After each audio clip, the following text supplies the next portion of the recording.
Okay, so I was talking about system interconnection.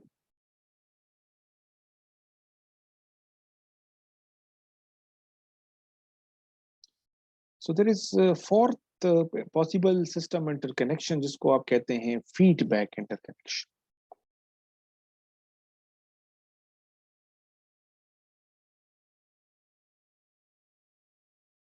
So how we can represent this type of connection?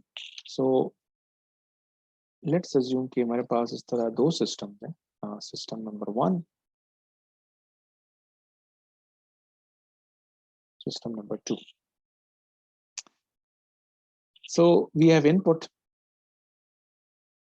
and then we have output. So let's find out case feedback interconnection में क्या करें. So input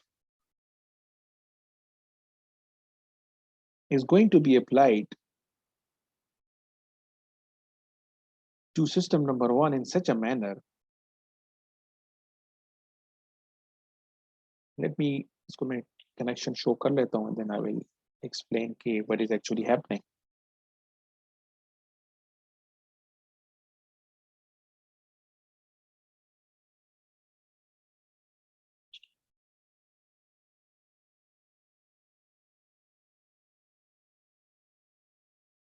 So this is how feedback interconnection look like. You can see कि what is actually happening कि ये system number 1 का जो output है, जो कि हमारा total system का output है, इस output को हमने as input दिया हुआ है system number 2 को.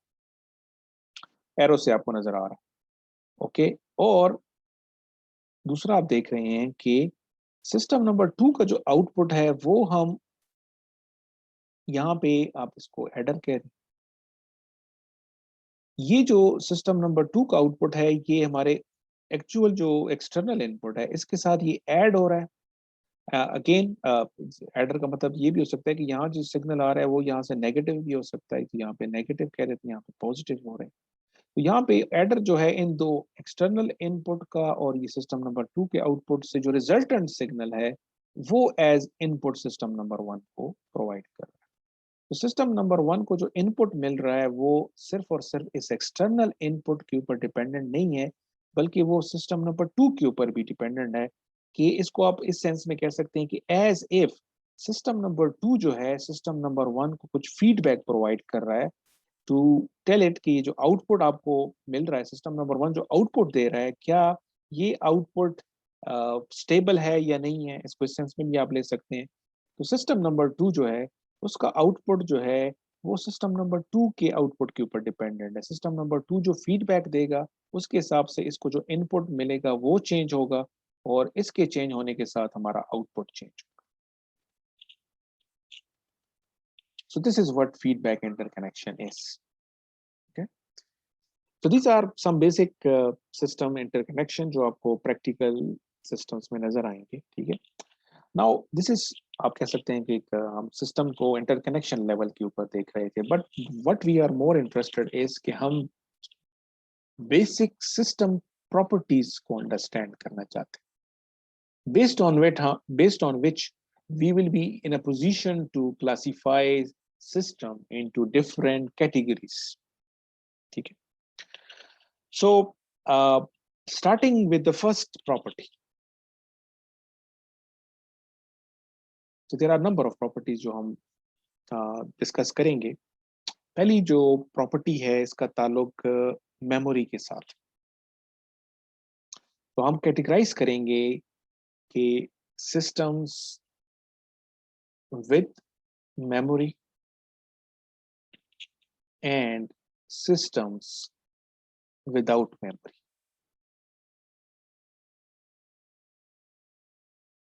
और विदाउट मेमोरी को हम फिर हम कहेंगे कि ये memoryless system. So what is the meaning of this term? जब आप कहेंगे कि जो गिवन सिस्टम है विद मेमोरी है या विदाउट मेमोरी है, ये आप किस बेस के ऊपर कर रहे हैं? ठीक है. एनी आइडिया आपको किसी और कोर्स में किसी और जगह पे कहीं ये टर्म आपने यूज की है? इसका कोई आइडिया है आप लोगों को क्या मतलब है होगा इसका? सर वो पिछले वैल्यू को अगर याद रखता है तो मेमोरी वाला हो जाता है, नहीं रखता तो। सर जी जिसका आउटपुट जो है ना वो प्रेजेंट वैल्यू पर डिपेंड करता है वो तो मेमोरी लेस, और जिसका present as well as past value पर डिपेंड करे वो memory. With memory, yes correct होना, आपने बिल्कुल सही बताया। सो इसको हम मैं लिख लेता हूँ and then we will consider some examples, example system, और फिर हम उसके बारे में बताएंगे कि ये जो गिवन सिस्टम है क्या ये मेमोरी लेस सिस्टम है या विद मेमोरी है। ठीक है। सो हमारा मेमोरी और विद मेमोरी का ताल्लुक ये है, अगेन हम सिग्नल सिस्टम लैंग्वेज के को की यूज करके इसको डिफाइन करेंगे कि अगर हमारे सिस्टम का जो आउटपुट है वो सिर्फ और सिर्फ गिवन इनपुट पे डिपेंड करेगा, मतलब अगर इस वक्त t इक्वल टू 0 पे अगर मैं सिस्टम का आउटपुट ऑब्जर्व करूं तो ये जो सिस्टम का output at t equal to 0 हो, ये सिर्फ और सिर्फ input at t equal to 0 पे डिपेंड करे, तो हम कहेंगे कि हमारा सिस्टम विदाउट मेमोरी है। ठीक हो गया। और अगर हमारा सिस्टम इस तरह हो कि उसकी जो करंट आउटपुट है वो पास्ट इनपुट के ऊपर डिपेंड करे या हाइपोथेटिकली फ्यूचर इनपुट के ऊपर डिपेंड करे, तो हम कहेंगे कि ये system with memory.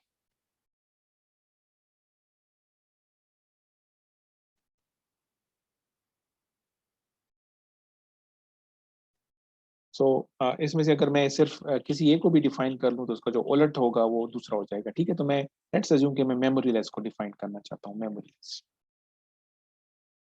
So a system is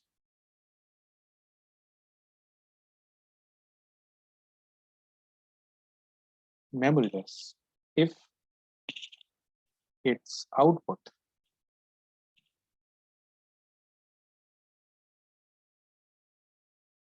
for each value of independent variable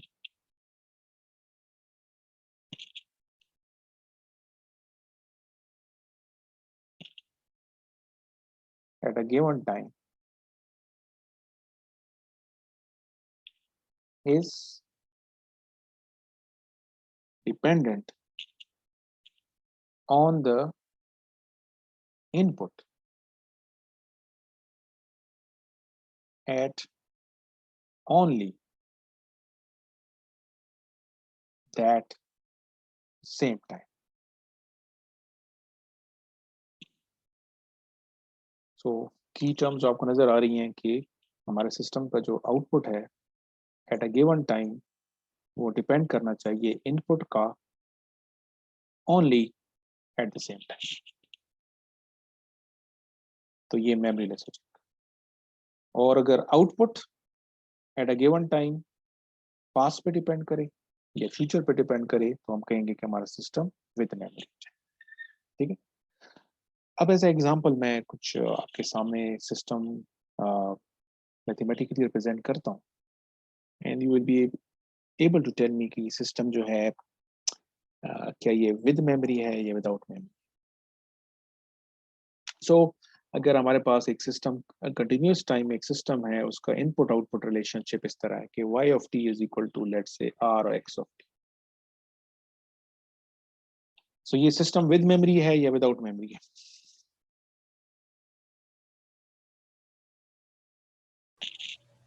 sir ji without memory. Without memory, इसका मतलब है कि ये आपके पास हो गया मेमोरी लेस सिस्टम की एग्जांपल हो गई। Okay, let's consider another example. आपके पास डिस्क्रीट टाइम में लेट्स से एक सिस्टम है y of n is equal to x of n minus 1। ये कौन सा सिस्टम हो जाएगा? सर जी मेमोरी वाला। ये आपके पास विद मेमोरी सिस्टम हो गया। Yes, let's consider some other example. आपके पास डिस्क्रीट टाइम में एक सिस्टम है जिसका इनपुट आउटपुट रिलेशनशिप इस तरह।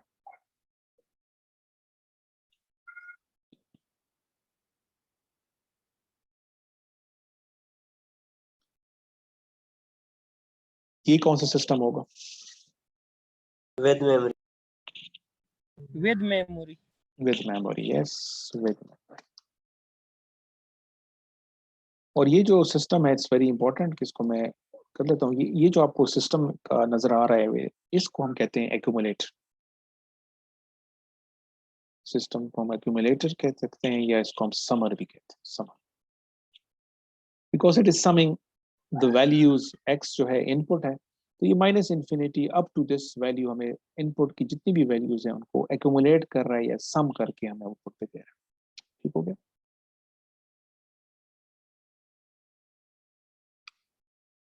सर ये ऊपर वाली सिस्टम को हम विद मेमोरी सिस्टम क्यों कहते हैं सर, इसको जरा एक्सप्लेन करें। जी, इसको कौन एक्सप्लेन करेगा जी? इन्होंने क्वेश्चन किया है। Before I answer it, can anyone else? Sir ji present time ये एन है तो n-1 जो है पास्ट टाइम है। पास आपकी सिस्टम की output at this time n वो डिपेंड कर रही है इनपुट एट n-1। n-1 कौन सा ओके सर, टाइम हो गया? क्लियर। कौन सा टाइम हो गया with respect to n? Previous time. Previous हो गया। प्रीवियस का मतलब है विद n।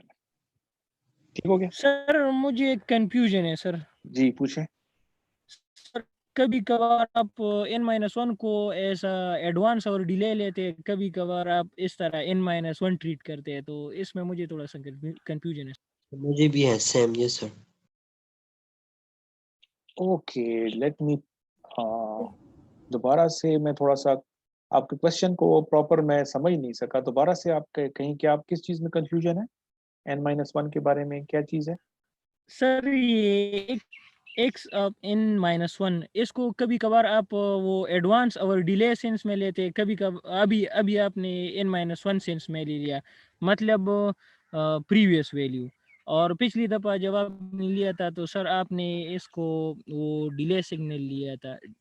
या सर इसमें मुझे थोड़ा कंफ्यूजन है सर। ओके। कभी फ्यूचर बोलते हैं तो कभी पास्ट, यस सर। नहीं, ऐसा तो नहीं प्रीवियस। हो सकता। नहीं, ये तो कंफ्यूजन हो जाएगी बिल्कुल। अगर इस तरह आप समझ रहे हैं कि मैंने इस तरह कुछ बताया है तो फिर तो of course there is a problem, but I don't remember कि मैंने इसको इस तरीके से डिफाइन किया हुआ है। अ, आप इसको again, it's very easy, I don't know कि किस सेंस में आप इसको मिक्सअप कर रहे हैं। सर जी n-1 डिले है ना, तो डिले का मतलब प्रीवियस ही होता है ना, तो उधर हम नहीं कहते थे टाइम शिफ्ट में t-t0 वगैरह, अगर नेगेटिव बिल्कुल होगा तो फिर वो प्लस। बिल्कुल, मैं समझ रहा हूँ कि ये बेसिकली इनको जो एडवांस टाइम शिफ्ट जो मैंने एक्सप्लेन किया था वो अभी तक ये प्रॉपर, क्योंकि उनको अंडरस्टैंडिंग डेवलप नहीं हुई तो इस वजह से ये कंफ्यूज है। ठीक है ना? अगर आप याद रखें, जब हमने कहा था कि एक सिग्नल है एक्स ऑफ टी, ये जीरो है, तो अगर सिग्नल इस साइड पे शिफ्ट होगा या इस साइड पे शिफ्ट होगा, इन दोनों को आप क्या कहते हैं? ये जो राइट शिफ्ट हुआ है ये क्या हुआ है जी? जो स्टूडेंट जो कंफ्यूज हैं उनसे मैं पूछ रहा हूँ स्पेसिफिकली, फिर बाकी से भी पूछता हूँ। पहले इनकी अंडरस्टैंडिंग को थोड़ा सा हम देख लेते हैं कि ये कहाँ पे कंफ्यूज है। अगर आपका सिग्नल इस साइड पे शिफ्ट होगा तो इसको आप क्या कहते हैं आप लोग? सर डिले हो गया। डिले हो गया। ठीक हो गया। और डिले का लेट से कि आपका सिग्नल जीरो के बजाय यहाँ पे शिफ्ट हो गया, लेट से t0। ठीक है? यस। तो इसका मतलब क्या होगा? X of t0 T positive value होगा सर। माइनस t0 होगा। यस ऐसे सर। हो, ऐसे ही होगा। Yes sir. अगर ये इधर शिफ्ट हो गया तो फिर क्या होगा? सर प्लस होगा फिर एक्स टी t t नहीं, ये प्लस है टी। क्या? माइनस आप t क्या प्लस कहेंगे सिग्नल के साथ क्या हुआ है? ये एडवांस एडवांस हो गया सर। सिग्नल एडवांस हो एडवांस हो गया। एडवांस हो गया। एडवांस। तो इसका मतलब है कि लेट से कि ये माइनस t0 पे चला गया, इसको आप क्या लिखेंगे? X of T plus t0।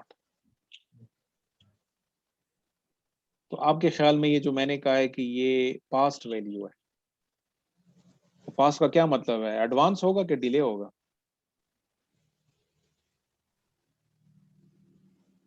Sir delay. अगर आप y ऑफ जीरो फाइंड करना चाहते हैं तो y ऑफ जीरो किस पे डिपेंड करेगा? x ऑफ -1 हो जाएगा सर, -1। अगर इनकी। -1 हो जाएगा तो sir. With respect to this time ये क्या है? ये पास्ट है क्लियर सर। हो गया सर। हम्म, क्या कह रहे हैं? पास्ट है सर, पास्ट। अब क्लियर हो गया? यस सर, क्लियर हो गया। Okay.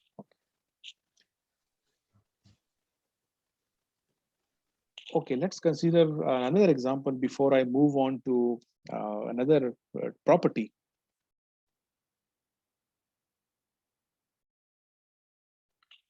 You have a system and its input output relationship is given to you like this. तो ये कौन सा सिस्टम हो जाएगा जी? मेमोरी वाला। Yes, this is with memory. with memory. Okay.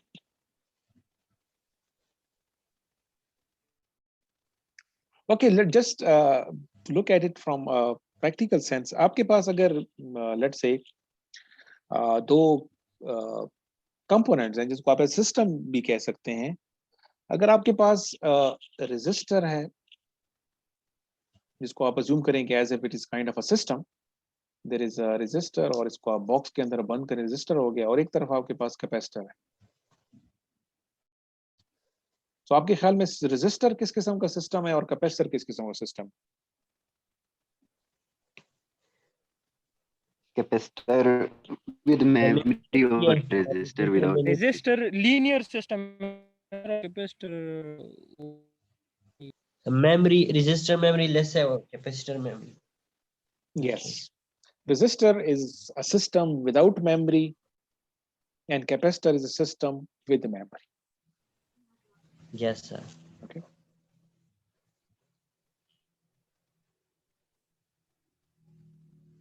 अच्छा, इसमें एक और यहाँ पे जो लेट्स से कि आपके पास अगर सिस्टम है y of t is equal to x of t plus 1, ये किस किस्म का सिस्टम है? ये भी सर मेमोरी वाला ही without है। memory. with memory. with memory sir, advanced with memory है, और क्यों विद मेमोरी है? बिकॉज Future value पर Future यस, फ्यूचर पे डिपेंड करता है। Okay, that's clear. Okay, sir तो मेमोरी तो ऐसे कहते हैं कि पीछे वाले पे डिपेंड करता हूँ, फ्यूचर वाले ये तो मैंने कहीं भी बात नहीं की, मैंने तो आपको पहले तभी क्लियर कर लिया था कि पास्ट और फ्यूचर का मतलब है मेमोरी। ठीक है, दोनों ठीक है सेंस में मेमोरी के तौर पर ट्रीट होगा। ओके, ठीक नाउ है। Let's move on to another property. पहले क्वेश्चन है जी पूछे। सर, ये जो आपने ऊपर रेड में रिलेशन लिखा है रेड पेन से, तो सर यहाँ पे आपने yn-1 लिखा है सर, ये तो खुद आउटपुट ही है, जबकि वो मतलब ये सिर्फ एडिंग या सब्ट्रैक्टिंग टर्म नहीं हो जाएगी साथ में? असल में वो डिपेंड x into n पे कर रहा होगा, उस हिसाब से तो सर ये मेमोरी लेस हो जाना चाहिए था फिर। ओके, एक्चुअली इसको मैं एक और फॉर्म में इंटरप्रिटेशन दे रहा हूँ। ये मैं अगेन आप इसमें थोड़ा सा लेट मी मार्क इट, आप इसके बारे में कह रही हैं सर जी। बिल्कुल। ये जो एक्चुअली है इसको मैं आपको बता देता हूँ कि यहाँ पे मैंने एक सिस्टम की बात की थी। यस, दिस वन, मैंने इसको सिस्टम को नाम दिया था एक्यूमुलेटर। ठीक है, और आप सब ने कहा था कि किस किस्म का सिस्टम है? इस सिस्टम के बारे में आपने क्या कहा था? मेमोरी। With memory. ओके, ये विद मेमोरी सिस्टम है। तो एक्चुअली ये जो इस वक्त मैंने इक्वेशन आपको मैं यहाँ पे दोबारा लिख देता हूँ, जिस इक्वेशन को आपने पॉइंट आउट किया कि मैंने लिखा हुआ था y of n is equal to y of n minus 1 plus x of n। Actually ये जो इक्वेशन है जी, अगेन आपने पूछ लिया इट्स बेटर, लेकिन ये एक्चुअली मैंने थोड़ा सा आपको कंफ्यूज करने के लिए आप कह सकते हैं कि ये जो इक्वेशन है ये एक्चुअली एक्यूमुलेटर की इक्वेशन ही है।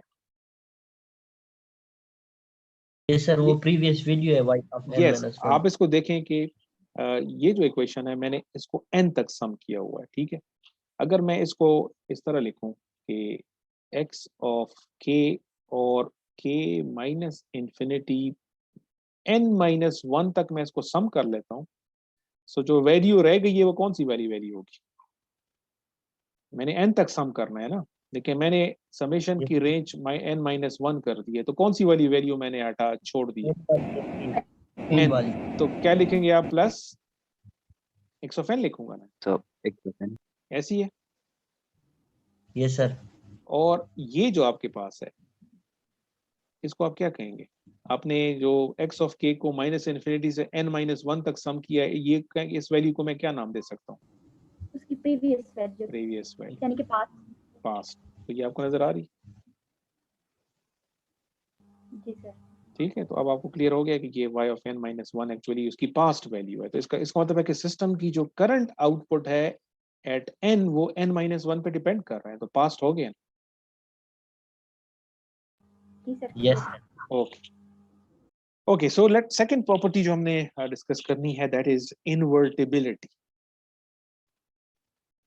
और इसका ताल्लुक एक और इम्पोर्टेंट कंसेप्ट के साथ है, उसके साथ मैं लिख लेता हूँ कि हम एक और कंसेप्ट भी इसके साथ रिलेट करेंगे, इसको हम कहते हैं इनवर्स सिस्टम। तो वी विल फाइंड आउट कि इनवर्टिबिलिटी का इनवर्स सिस्टम के साथ क्या ताल्लुक है।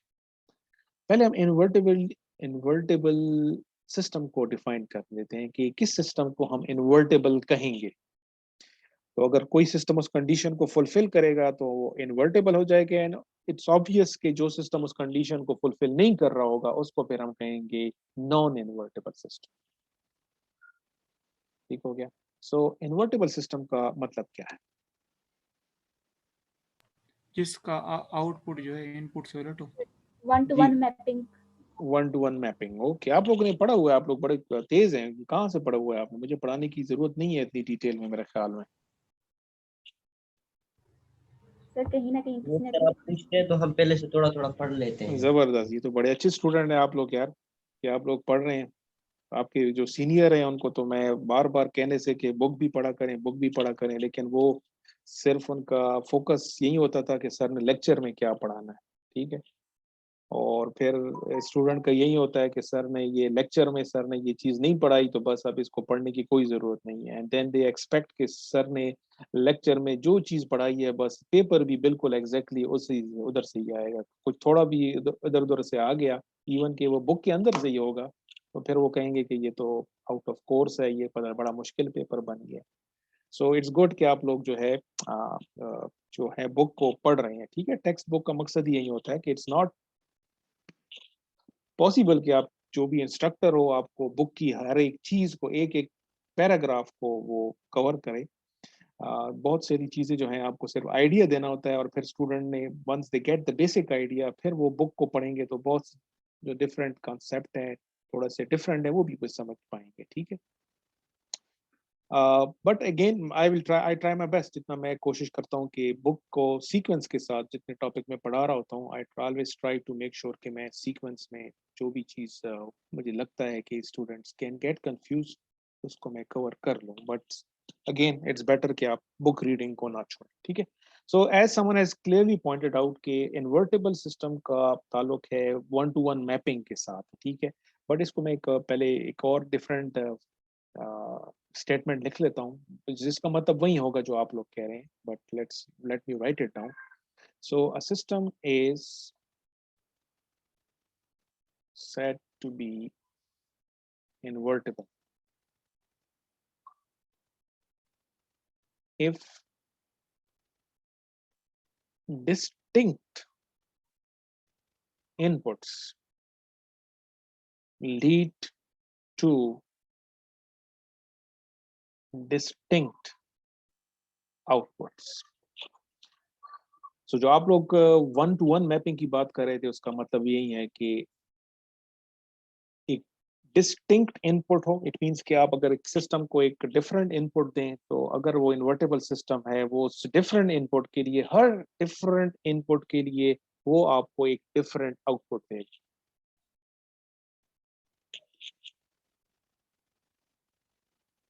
So every unique input is mapped to a unique output। okay?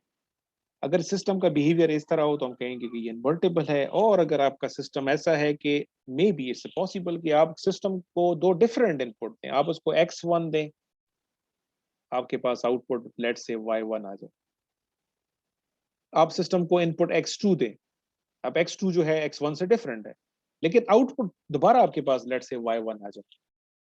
So दो डिस्टिंक्ट इनपुट के लिए output is not distinct, therefore we will say कि हमारा सिस्टम है वो नॉन इन्वर्टेबल। अब once we have this idea कि डिस्टिंक्ट इनपुट और डिस्टिंक्ट आउटपुट का मतलब क्या है और उसी के बेस के ऊपर हम कहेंगे कि हमारा सिस्टम जो है वो इन्वर्टेबल है। अब इनवर्स सिस्टम का इसके साथ क्या ताल्लुक है? अगर आपका सिस्टम इन्वर्टेबल है इसका मतलब है कि हर यूनिक डिस्टिंक्ट इनपुट के लिए यूनिक आउटपुट आएगा। इसका मतलब है कि अगर मैं आपको कहूं कि ये जो सिस्टम का आउटपुट है इससे मुझे दोबारा इनपुट बनाना है तो वो भी आप बना सकते हैं, because there will be no, अगर दो डिफरेंट इनपुट के लिए सेम आउटपुट आ जाए और फिर मैं आपको कहूं कि इस आउटपुट से फाइंड मी कि ये जो आउटपुट आया है ये कौन से इनपुट के लिए आया है, so it's not possible for me to tell, क्योंकि देयर इज अ कंफ्यूजन कि ये x1 से आया है कि x2 से आया है। लेकिन अगर x1 से y1 आता है, x2 से y2 आ रहा है, x3 से y3 आ रहा है, तो इसका मतलब है कि y3 से मैं x3 की तरफ जा सकता हूँ, y2 से मैं x2 की तरफ जा सकता हूँ और y1 से x1 की तरफ जा सकता हूँ। और जो ये सिस्टम मुझे आउटपुट से दोबारा इनपुट की तरफ लेके जाएगा उसको हम कहेंगे इनवर्स सिस्टम कहेंगे। ठीक है, let me write it down. So इसको एक और इन फॉर्म में लिख रहे हैं। एक तो हमने इन्वर्टेबल सिस्टम की ये डेफिनेशन कर ली ना, लेकिन अगर इनवर्स सिस्टम की फॉर्म में इसकी मैं डिफाइन करना चाहूँ, मैं ये कहूंगा कि if a system is invertible, then an inverse system exists.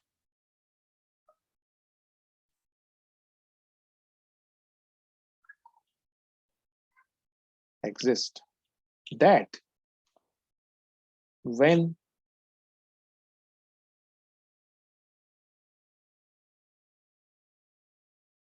cascaded with the original system, and of course original system हम बात कर रहे हैं invertible system की, that when cascaded with the original system yields an output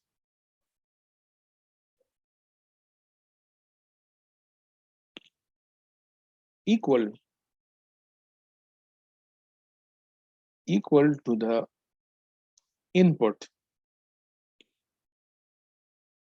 to the first system. So इस statement का मतलब ये है कि अगर एक सिस्टम इन्वर्टेबल सिस्टम होगा तो उसका कॉरेस्पॉन्डिंग इनवर्स सिस्टम भी एग्जिस्ट करना चाहिए। इस स्टेटमेंट को मैं अगर अगेन ब्लॉक डायग्राम की शक्ल में शो करूं, जो ऑलरेडी मैं कह चुका हूं कि ब्लॉक डायग्राम से हम इजीली सिस्टम का इंटरकनेक्शन शो कर सकते हैं। सो लेट्स अज्यूम कि ये एक ब्लॉक है जो कि एक इन्वर्टेबल सिस्टम को रिप्रेजेंट कर रहा है।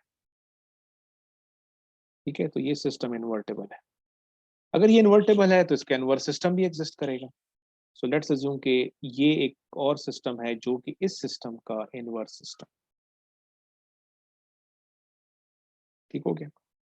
अब जो स्टेटमेंट मैंने दी है इसका मतलब क्या होगा कि अगर इस इन्वर्टेबल सिस्टम को मैंने इनपुट इसको अप्लाई की हुई है, लेट्स अज्यूम कि डिस्क्रीट टाइम में मैं शो कर रहा हूँ, but again concept is equally valid to continuous time. इन प्रॉपर्टी जितनी भी प्रॉपर्टीज हम डिफाइन कर रहे हैं ये इसका ताल्लुक दोनों सिस्टम के साथ है, वेदर कंटिन्यूअस टाइम और whether discrete time. X of n आपने अप्लाई किया और इन्वर्टेबल सिस्टम का आउटपुट आपके पास आ गया y ऑफ एन। ठीक है, तो आपने क्या किया कि इन्वर्टेबल सिस्टम को आपने कैस्केड में कनेक्ट कर दिया इसके इनवर्स सिस्टम के साथ। इसका मतलब है कि इन्वर्टेबल सिस्टम का आउटपुट आपने इनवर्स सिस्टम को एज इनपुट अप्लाई कर दिया। अब इनवर्स सिस्टम का जो आउटपुट होगा, जिसको मैं W ऑफ n कह देता हूँ, वो क्या होना चाहिए? x of n n के इक्वल होना चाहिए। यस, के बराबर होना चाहिए। फर्स्ट सिस्टम का इनपुट क्या है? x ऑफ n, तो ये x ऑफ n होना चाहिए। ठीक है, वैसे सर इसमें लॉसेस नहीं होते? नहीं, हम अगेन आप लॉसेस को इस वक्त आप इस सेंस में देखें कि हमारा मकसद ये है कि ये जो इनपुट है ये क्या चीज है, व्हाट टाइप ऑफ सिस्टम है, what type of signal is this. ये लेट्स अज्यूम कि ये जो सिस्टम है ये मैं एक एग्जांपल ले लेता हूँ तो फिर ज्यादा क्लियर हो जाएगा आपको। कि अगर सर, ये इसी एक लेट्स अज्यूम कि आपके पास एक सिस्टम है जिसका इनपुट आउटपुट रिलेशनशिप आपको गिवन है कि y of t is equal to 2 times x of t, ठीक है, ये सिस्टम है जिसका इनपुट आउटपुट बिहेवियर ये है। तो अगर इस सिस्टम के बारे में हमसे पूछा जाए कि क्या ये इन्वर्टेबल है या नहीं है, तो आप क्या कहेंगे?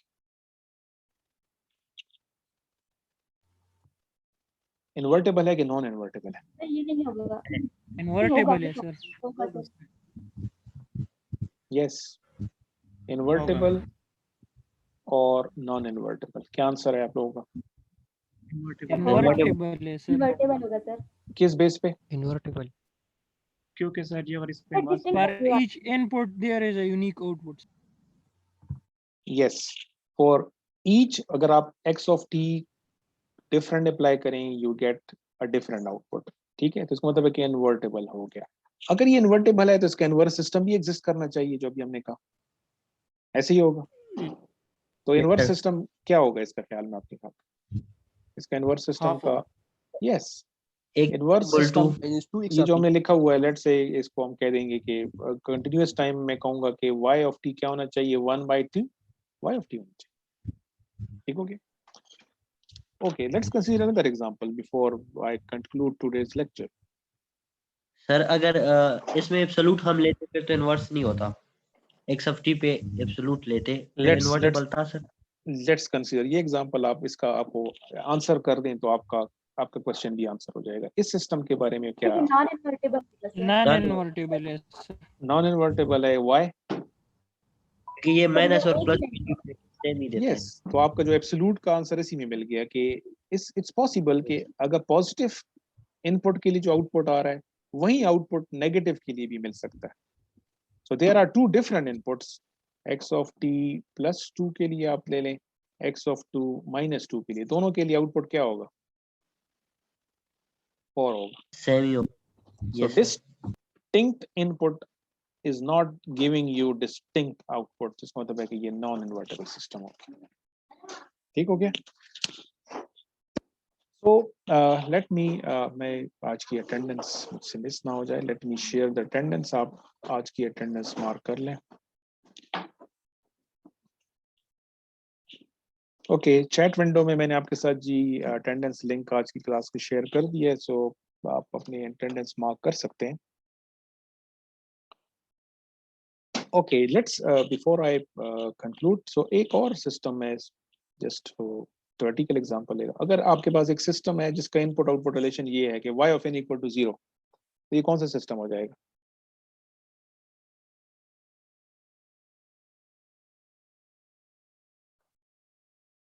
Sir non invertible. Non invertible, क्यों? पता ही नहीं चल रहा सर, जो चीज भी Yes. दे रहे हैं यस, वो भी दे रहे हैं। आप चाहे जो भी इनपुट लें, चाहे जो भी इनपुट अप्लाई करें, आपके सिस्टम का आउटपुट क्या है? 0। ठीक हो गया? और एक एक्यूमुलेटर जो मैंने एग्जांपल ली थी, लेट्स से, क्योंकि ये प्रॉपर्टीज जो हम बात कर रहे हैं, अगेन जिस तरह पहले किसी ने सिग्नल के हवाले से भी पूछा था कि हम सिग्नल को कहते हैं कि ये पीरियोडिक सिग्नल है, नॉन पीरियोडिक है, हम कहते हैं कि सिग्नल रैंडम है, डिस्क्रीट है, हम कहते हैं कि सिग्नल जो है वो एनर्जी सिग्नल है, पावर सिग्नल है। तो ये जो प्रॉपर्टीज हैं, ये इसका मतलब है कि गिवन सिग्नल के ऊपर आप ये सारी प्रॉपर्टीज अप्लाई करके बताएंगे कि ये सिग्नल पीरियोडिक है, पावर सिग्नल है। सिमिलरली जब हम सिस्टम की बात कर रहे होंगे तो हमें सिस्टम की सब प्रॉपर्टीज को, let's say, we should be in a position to tell कि ये सिस्टम विद मेमोरी है, विदाउट मेमोरी है, और वो जो गिवन सिस्टम है क्या इन्वर्टेबल है, नॉन इन्वर्टेबल है। ठीक है, तो ये जो मैंने एक एक्यूमुलेटर की एग्जांपल दी थी, एक एक्यूमुलेटर, आपके ख्याल में accumulator which is represented by this, ये इन्वर्टेबल है या नॉन इन्वर्टेबल है? सर ये इन्वर्टेबल है। क्यों? सर एवरी यूनिक वैल्यू पे सर एवरी वो डिफरेंट ही देगा सर, लेकिन डिस्क्रीट में सर वो रिपीट करता है, वो लिमिट पे डिपेंड करता है, कंटिन्यूस में सर। जी, क्या आंसर होगा जी? एक्यूमुलेटर इन्वर्टेबल है या नहीं है, और है तो किस बेस पे आप कहेंगे?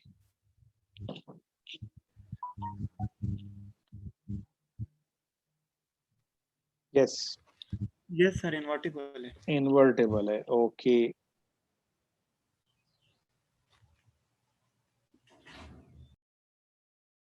अगर ये इन्वर्टेबल है तो इसका इनवर्स सिस्टम एग्जिस्ट करना चाहिए ना। आपके ख्याल में इनवर्स सिस्टम कैसे होगा? एक्स ऑफ एन हम कैसे रिकवर करेंगे?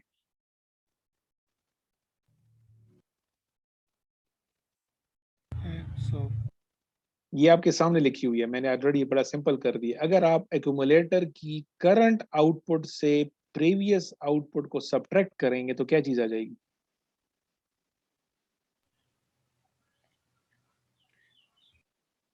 X of N. X of N आ जाएगा। तो अगर आप देखें इन्वर्टेबल सिस्टम की क्या डेफिनेशन की कि एक ऐसा सिस्टम जो कि हम कैस्केड में लगा दें और हमारे पास क्या चीज आ जाए, input to the first system आ जाए। तो input to the first system क्या है? एक्स ऑफ एन है। Yes sir. ओके, सो इनका मतलब है कि इनवर्स सिस्टम क्या करेगा, y ऑफ n से y of n minus 1 subtract करके हमें क्या दे देगा? x ऑफ n दे देगा। Okay, so that's it for today. I think we still have 2 minutes, तो अगर कोई क्वेश्चन है आप लोगों का तो आप पूछ लें, otherwise I will finish today's meeting. Sir वो दूसरे सर ने काजल और नॉन काजल की बात की थी सर, काजल सिस्टम नॉन काजल। वो तो हमें पढ़ने हैं ना अभी, तो आज के लेक्चर में अनफॉर्चुनेटली टाइम गुजर गया, अदरवाइज ये प्रॉपर्टीज अभी हमने पढ़नी है, कुछ प्रॉपर्टीज रहती हैं। ठीक है सर। ठीक है ना? ओके। तो ये जो आप प्रॉपर्टी, जिस प्रॉपर्टी की बात कर रहे हैं ना, कॉजेलिटी, इसको हम फिर Yes, sir. नेक्स्ट लेक्चर में, जो जितनी भी रिमेनिंग प्रॉपर्टीज हैं वो नेक्स्ट लेक्चर में इसको कंक्लूड करके हम नेक्स्ट चैप्टर की तरफ चले जाएंगे। ठीक है? ठीक। Okay, any other question? 10 minutes sir। Okay, thank you very much. See you next time. Allah Hafiz. Allah Hafiz।